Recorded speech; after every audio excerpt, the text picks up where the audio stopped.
ಇವು ನಾನು ಪಾದಯಾತ್ರೆ ಮಾಡಿದ್ರಿಂದ ನನಗೊಂದು ರೆಕಗ್ನೈಸ್ ಸಿಗ್ತದೆ. ಅಲ್ಲಿ ನೋಡಿದ್ರೆ ತುಂಬಾ ಜನ ಹಂಗೆ ಟೆಂಟ್ ಕಟ್ಟಿ ಸ್ವಾತಂತ್ರ್ಯ ಉದ್ಯಾನವನದಲ್ಲಿ ಕೂತವರು ಎಷ್ಟೋ ಜನ ಇದ್ದಾರೆ. ಗೌರ್ಮೆಂಟ್ ಸ್ಕೂಲ್ಗಳನ್ನ ಅಂದ್ರೆ ನಮ್ಮ ಸರ್ಕಾರಿ ಶಾಲೆಗಳನ್ನ ಮುಚ್ಚಂತ ಪರಿಸ್ಥಿತಿ ಇದೆಯಾ? 10 ಕಿಲೋಮೀಟರ್ ನೋಡಿ, ಇದೊಂದು ನನಗೆ ಸಿಕ್ಕಾಪಟ್ಟೆ ನನ್ನ ಪ್ರಮುಖ ಪ್ರಶ್ನೆ ಕೂಡ ಇದು. ಯಾಕಂದ್ರೆ ನೀವು ಪ್ರೊಫೆಸರ್ ಆಗಿ ನೀವು ಜ್ಞಾನಾರ್ಜನೆ ಮಾಡೋದ್ರಿಂದ ನಿಮಗೆ ಇದ್ರ ಬಗ್ಗೆ, ಈಗ ನನಗಿಂತ ನಾನು ಸಮಾಜದಲ್ಲಿ ಒಬ್ಬ ಪ್ರಜೆ ಆಗಿದ್ರು ಕೂಡ ನೀವು ಪ್ರೊಫೆಸರ್ ಆಗಿ ಸ್ಕೂಲಲ್ಲಿ ಪಾಠ ಮಾಡೋದ್ರಿಂದ ನಿಮಗೆ ಇದರ ಆಗುವಗಳು ಚೆನ್ನಾಗಿ ಗೊತ್ತಿರ್ತದೆ. ಈ ಗೌರ್ಮೆಂಟ್ ಸ್ಕೂಲ್ಗಳನ್ನ ಅಂದ್ರೆ ನಮ್ಮ ಸರ್ಕಾರಿ ಶಾಲೆಗಳನ್ನ ಮುಚ್ಚಂತ ಪರಿಸ್ಥಿತಿ ಇದೆಯಾ, ಮತ್ತೆ ಅವಶ್ಯಕತೆ ಸರ್ಕಾರಕ್ಕೆ ಇದೆಯಾ ಸರ್? ಆಕ್ಚುಲಿ ಸರ್ಕಾರಿ ಶಾಲೆಯನ್ನು ಮುಚ್ಚುವ ಅವಶ್ಯಕತೆ ಇಲ್ಲ. ಅದೊಂದು ಅನಾವಶ್ಯಕವಾದ ವಿಷಯ ಅದು ನನ್ನ ಪ್ರಕಾರ. ಯಾಕಂತ ಹೇಳಿದ್ರೆ ಈಗ ನಾನು ನೋಡಿ ಗಟ್ಟಿ ಇದ್ದೀನಿ, ನೋಡೋಕ್ಕೆಲ್ಲ ಚೆನ್ನಾಗಿದ್ದೀನಿ. ಸ್ವಲ್ಪ ಕಾಲ ಆದಮೇಲೆ ನಾನು ಅಂಗವಿಕಲನಾಗ್ತೇನೆ. ಅಂದರೆ ಒಂದು ಕೈ ಎತ್ತಕ್ಕಾಗಲ್ಲ, ಕಣ್ಣು ಕಾಣಲ್ಲ, ಮಾತಾಡಕ್ಕೆ ಬರಲ್ಲ. ಈ ಅಂಗವೈಕಲ್ಯತೆ ನಮಗೆ ವಯಸ್ಸಾದಾಗ ಬಂದೇ ಬರುತ್ತೆ, ನಮ್ಮ ಜೀವನದ ಒಂದು ಭಾಗ. ಅಂದರೆ ಆರೋಗ್ಯ ಶ್ರೀಮಂತನಿಂದ ಆರೋಗ್ಯ ಬಡವ ಆಗ್ಬಿಡ್ತೀನಿ. ಅಂದರೆ ಶ್ರೀಮಂತಿಕೆಯಿಂದ ಬಡತನ ದೇಹಕ್ಕೆ, ಅದೇ ರೀತಿ ನಮ್ಮ ಜೀವನಕ್ಕೂ ಕೂಡ ಕೆಲವೊಮ್ಮೆ ಶ್ರೀಮಂತಿಕೆಯಿಂದ ಬಡತನದಿಂದ ಶ್ರೀಮಂತಿಗೆ ಬರೋಕ್ಕೂ ಚಾನ್ಸಸ್ ಇದೆ. ಈಗ ನಾನು ಇಲ್ಲಿ ನಿಮಗೆ ಕೂತ್ಕೊಂಡು ಮಾತಾಡೋಕ್ಕೆ, ಒಬ್ಬ ಪ್ರೊಫೆಸರ್ ಆಗೋಕ್ಕೆಲ್ಲ ಕಾರಣ ನನಗೆ ಎಲಿಮೆಂಟ್ರಿ ಶಾಲೆ ಅಂದರೆ ಗೌರ್ಮೆಂಟ್ ಶಾಲೆಯಲ್ಲಿ ವಿದ್ಯಾಭ್ಯಾಸ ಸಿಗದಿದ್ರೆ ನಾನೇನಾಗ್ತಿದ್ದೆ? ನಾನು ಎಲ್ಲೂ ಇಲ್ಲದವನಾಗ್ತಿದ್ದೆ. ಹ್ಯೂಮನ್ ರಿಸೋರ್ಸು, ಮಾನವ ಸಂಪನ್ಮೂಲ. ನಾವು ಮಾನವರು ಜನಸಂಖ್ಯಾ ಸ್ಫೋಟದ ದುಷ್ಪರಿಣಾಮ ಅಂತ ಕಲ್ತಿದ್ದೀವಿ. ಅದೆಲ್ಲ ಇನ್ನು ಮಕ್ಕಳಿಗೆ ಕಲಿಬೇಕಾಗಿದ್ದು ಹ್ಯೂಮನ್ ರಿಸೋರ್ಸ್, ಮಾನವ ಸಂಪನ್ಮೂಲದ ಬಗ್ಗೆ ತಿಳ್ಕೋಬೇಕು. ಈ ಸ್ಟೂಡೆಂಟ್ಸ್ಗಳು, ಬಡವರ ಮಕ್ಕಳು ಕೂಡ ನಮ್ಮ ದೇಶದ ಸಂಪನ್ಮೂಲ. ಅವರು ಕಲಿತು ದೊಡ್ಡ ದೊಡ್ಡ ಪೋಸ್ಟಿಗೆ ಬಂದಾಗ ಟ್ಯಾಕ್ಸ್ಗಳನ್ನು ಕಟ್ತಾರೆ, ದೇಶದ ರಿಸೋರ್ಸ್ ಆಗ್ಬಿಡ್ತಾರೆ. ಅವ್ರನ್ನ ನೀವು ಬಡತನಲ್ಲೇ ಇದೆ ಅಂತ ಹೇಳಿದ್ರೆ ದೇಶಕ್ಕೆ ಏಟದು. ನನ್ನ ಕಾಲು ಕೆಳಗಡೆ ಇದೆ, ಕೆಳಗಡೆ ಇರೋದು ಯಾವ್ದು ಬೇಡ ಅಂತ ಕಾಲು ಕಡಿಯಕ್ಕೆ. ಸೊ ಹಾಗೆ ಅವ್ರು ಬೇಕು ನಮಗೆ. ಮತ್ತೆ 10 ಕಿಲೋಮೀಟರ್ ದೂರ ಇಡ್ತಾರೆ ಅಂತ ಹೇಳ್ತಾರೆ. ಅದಕ್ಕೂ ನಾನು ವಿರೋಧ ಇದ್ದೇನೆ. ಯಾಕೆ ಹೇಳಿದ್ರೆ, ಈಗ ನಾನೇ ಒಬ್ಬ ಬಡವ ಅಥವಾ ನಾನೊಬ್ಬ ಕೃಷಿಕ, ಏನೋ ಒಂದು ಕೆಲಸ ಮಾಡೋದು ತಿಳ್ಕೊಳ್ಳಿ. ನನಗೆ ನನ್ನ ಗಂಡು ಮಗ ಹೋಗಿ ಬರುವಾಗ ಲೇಟ್ ಆದರೆ ದಡ ಅಂತ, ಹೆಣ್ಣು ಮಗು ಹೋಗಿ ಬರುವಾಗ ಲೇಟ್ ಆದರೆ ಇನ್ನೂ ದೊಡ್ಡ ಇದು ಆಗುತ್ತೆ. ಅದು ಎಲ್ಲ ಮನುಷ್ಯ ಮೃಗಗಳಿಗೆ, ಅಂದರೆ ನಾವು ಗಂಡು ಹೆಣ್ಣಿಗೂ ನಮ್ಮ ಹೆಣ್ಣು ಮಕ್ಕಳು ಬರದಿರುವಾಗ ಭಯ ಆಗುತ್ತೆ. ಆವಾಗ ನಾನೇನು ಮಾಡ್ತೀನಿ, ಮಗಳನ್ನು ಕಳಿಸಲ್ಲ ಶಾಲೆಗೆ. ಹಿಂದಿನ ಕಾಲದಲ್ಲಿ ಹೆಣ್ಣು ಮಕ್ಕಳಿಗೆ ವಿದ್ಯಾಭ್ಯಾಸ ಇರಲಿಲ್ಲ. ಆ ಸ್ಥಿತಿಗೆ ಪುನಃ ಬರಬಹುದೋ ಅನ್ನೋ ಭಯ ನನಗೆ ಈ ಪಾದಯಾತ್ರೆಯ ಮೊದಲ ಅಡಿಪಾಯ ಅದೇ ಆಗಿದೆ. ನನಗೆ ಶಾಕ್. ಯಾಕಂದ್ರೆ ಆ ಹೆಣ್ಣು ಮಗುವಿಗೆ ವಿದ್ಯಾಭ್ಯಾಸ ವಂಚನೆ ಆಗುತ್ತೆ. ನೀವು 10 ಕಿಲೋಮೀಟರ್ ದೂರ ಇಟ್ಟರೆ ಹೆಣ್ಣು ಮಕ್ಕಳಿಗೆ ವಿದ್ಯಾಭ್ಯಾಸ ವಂಚನೆ ಆಗುತ್ತೆ. ನಮ್ಮ ಬೆಂಗಳೂರಂತ, ಮೈಸೂರಂತ ಮತ್ತೆ ತುಮಕೂರಂತ ದೊಡ್ಡ ದೊಡ್ಡ ನಗರಗಳಲ್ಲಿ ಇದರ ಬಾಧ್ಯತೆ ಕಡಿಮೆ. ಅದೇ ಹಳ್ಳಿಗಾಡಲ್ಲಿ ಈ ಸಮಸ್ಯೆ ಹೆಚ್ಚು. ಯಾಕೆ ಅಂತಂದ್ರೆ ನಾನೇ ಸ್ವತಃ ಅನುಭವಿಸಿದಂತ ಒಂದು ಕಾರಣ ಇದೆ ಸರ್. ನಾವು ಈಗ ಭಿನ್ನವಾಗಿದೆ. ನಾವು ಆಧುನೀಕರಣದ ಹೆಸರಿನಲ್ಲಿ ಎಲ್ಲಾ ಊರಿಗೂ ಕೂಡ ಸ್ಮಾರ್ಟ್ ಫೋನ್ ತಗೊಂಡೋಗಿ ಸ್ಕೂಲಲ್ಲಿ ಸ್ಮಾರ್ಟ್ ಬೋರ್ಡ್ ಇಂದ ಪಾಠ ಮಾಡುವಂತ ಲೆವೆಲ್ಗೆ ಬಂದಿದ್ದೀವಿ. ಸರ್ಕಾರ ಮತ್ತೆ ಸಂಘ ಸಂಸ್ಥೆಗಳು ಮನಸ್ಸು ಮಾಡಿದ್ರೆ ಇವತ್ತು ಕೂಡ ಪ್ರತಿಯೊಂದು ಗೌರ್ಮೆಂಟ್ ಶಾಲೆನೆ ಅಂದ್ರೆ ಸರ್ಕಾರಿ ಶಾಲೆಗಳಲ್ಲಿ ಮಾದರಿಯಾಗಿ ಪಾಠ ಮಾಡುವಂತ ವ್ಯವಸ್ಥೆ ಪ್ರತಿಯೊಂದು ಹಳ್ಳಿಗೂ ಕೂಡ ಕಲ್ಪಿಸ್ಬೋದು. ಬಟ್ ಆದ್ರೆ ಈ ಸರ್ಕಾರಗಳಾಗ್ಲಿ, ಒಂದು ಸಂಘ ಸಂಸ್ಥೆಗಳಾಗ್ಲಿ, ಮತ್ತೆ ಉಳ್ಳವರಾಗಲಿ ಯಾಕೆ ಈ ವಿಚಾರಗಳನ್ನ ಎತ್ಕೊಂಡು ಮಾಡ್ತಾ ಇಲ್ಲ ಅಂತ ನಿಮ್ಮ ಅನಿಸಿಕೆ ಸರ್? ನೋಡಿ ಸರ್, ಮನುಷ್ಯ ತುಂಬಾ ಸ್ವಾರ್ಥದ ಕಡೆಗೆ ಹೋಗ್ತಾ ಇದ್ದಾನೆ. ದುಡ್ಡು ಮಾತ್ರ ಅವನಿಗೆ ಕಾಣ್ತಾ ಇದೆ ಬಿಟ್ರೆ ಮಾನವೀಯ ಮೌಲ್ಯಗಳೆಲ್ಲ ಮೂಲೆ ಗುಂಪು ಸೇರ್ತಾ ಇದೆ. ಈಗ ನಾನು ನಿಮ್ಗೆ ಹೇಳಿದೆ, ಈ ಬೆಂಗಳೂರಲ್ಲಿ ಒಂದು ಶಾಲೆಗೆ ಸೇರ್ಬೇಕಿದ್ರೆ 4 ಲಕ್ಷ ಕೊಡಬೇಕು.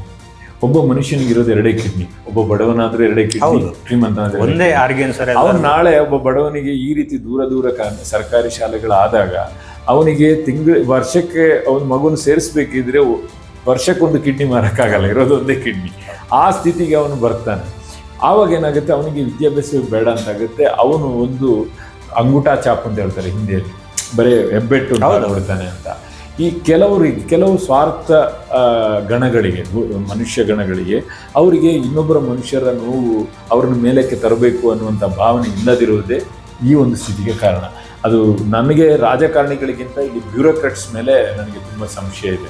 ಯಾಕಂದರೆ ಅವರು ಇದನ್ನು ಮಾಡ್ತಿದ್ದಾರೆ ಅಂತ. ಈಗ ನಮ್ಮ ಸರ್ಕಾರಿ ಸರ್ಕಾರಿ ಕೆಲಸದಲ್ಲಿರುವವರು ಕಂಪಲ್ಸರಿಯಾಗಿ ಅವರ ಮಕ್ಕಳನ್ನ ಸರ್ಕಾರಿ ಶಾಲೆಗೆ ಕಳಿಸಿದ್ರೆ ಅವರು ಸಮಸ್ಯೆಗಳಿಗೆ ಟಚ್ ಇರ್ತಾರೆ ಅವರ ಮಕ್ಕಳಿಂದಾಗಿ. ಈ ಸರ್ಕಾರಿ ಶಾಲೆ ಉದ್ಧಾರ ಆಗುತ್ತೆ. ಈಗ ಒಂದು KSRTC ಬಸ್ಸನ್ನ ಹೊಸ ರೂಟಿಗೆ ಕಳಿಸ್ಬೇಕಿದ್ರೆ ಒಬ್ಬ ಡ್ರೈವರ್, ಕಂಡಕ್ಟರ್, ಒಂದು 4 ಜನ ಇರ್ತಾರೆ. ನೀವು ನೋಡಿ, ಫಸ್ಟ್ ನೀವು 1 ತಿಂಗಳಾದ್ರೆ ಅದರಲ್ಲಿ ಸೀಟ್ ಸಿಗಲ್ಲ.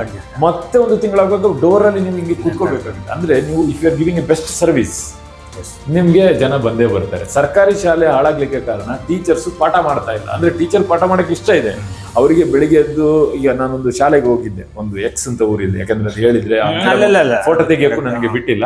ಆ ಮೇಡಮ್ಗೆ 20 ಸ್ಟೂಡೆಂಟ್ಸ್ ಇದ್ದಾರೆ, 1ರಿಂದ 5ನೇ ಕ್ಲಾಸ್ ತನಕ 20+ ಇದ್ದಾರೆ.